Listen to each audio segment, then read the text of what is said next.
మొదటి సమూయేలు గ్రంథము 14వ అధ్యాయము.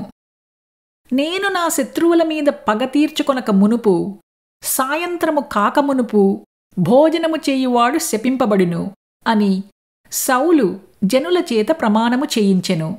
అందువలన జనులు ఏమీయూ తినకుండిరి. జనులందరూ ఒక అడవిలోనికి రాగా అక్కడ నేలమీద తేనె కనపడెను. జనులు ఆ అడవిని జొరగా తేనె కాలువ కట్టియుండెను కాని జనులు తాము చేసిన ప్రమాణమునకు భయపడి ఒక్కడునూ చెయ్యి నోటపెట్టలేదు. అయితే యోనాతాను తన తండ్రి జనుల చేత చేయించిన ప్రమాణము వినలేదు. కనుక తన చేతికర్ర చాపి దాని కొనను తేనెపట్టులో ముంచి తన చెయ్యి నోటిలో పెట్టుకొనగా అతని కన్నులు ప్రకాశించెను.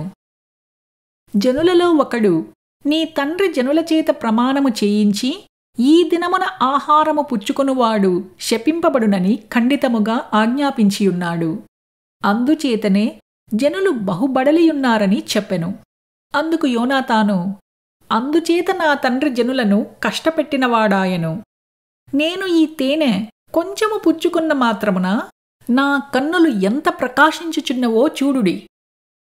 జనులు తాము చిక్కించుకొనిన తమ శత్రువుల దోపుళ్ల వలన బాగుగా భోజనము చేసిన ఎడల వారు ఫిలిష్తీయులను మరి అధికముగా హతము చేసియుందురనెను.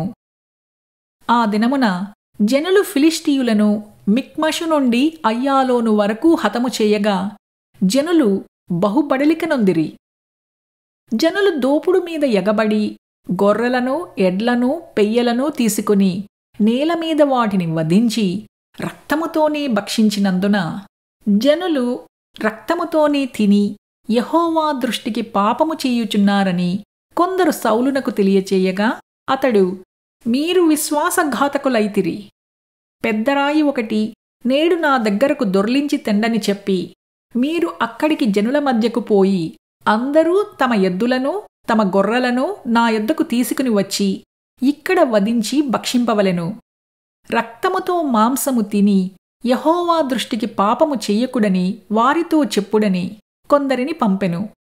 కాబట్టి జనులందరూ ఆ రాత్రి తమ తమ ఎద్దులను తీసుకుని వచ్చి అక్కడ వధించిరి. మరియు సౌలు యెహోవాకు ఒక బలిపీఠము కట్టించెను. యెహోవాకు అతడు కట్టించిన మొదటి బలిపీఠము ఇదే. అంతటా మనము రాత్రియందు ఫిలిష్తీయులను తరిమి తెల్లవారు వరకు వారిని కలతపెట్టి శేషించువాడొకడునూ లేకుండా చేతము రండి అని సౌలు ఆజ్ఞ ఇయ్యగా జనులు నీ దృష్టికి ఏది మంచిదో అది చేయుమనిరి. అంతట సౌలు, యాజకుడు ఇక్కడనే ఉన్నాడు, దేవుని యొద్ద విచారణ చేయుదము రండని చెప్పి సౌలు, ఫిలిష్తీయుల వెనక నేను దిగిపోయిన ఎడల నీవు ఇజ్రాయేలీయుల చేతికి వారిని అప్పగింతువా అని దేవుని యొద్ద విచారణ చెయ్యగా ఆ దినమున ఆయన అతనికి ప్రత్యుత్తరమియ్యక ఉండెను.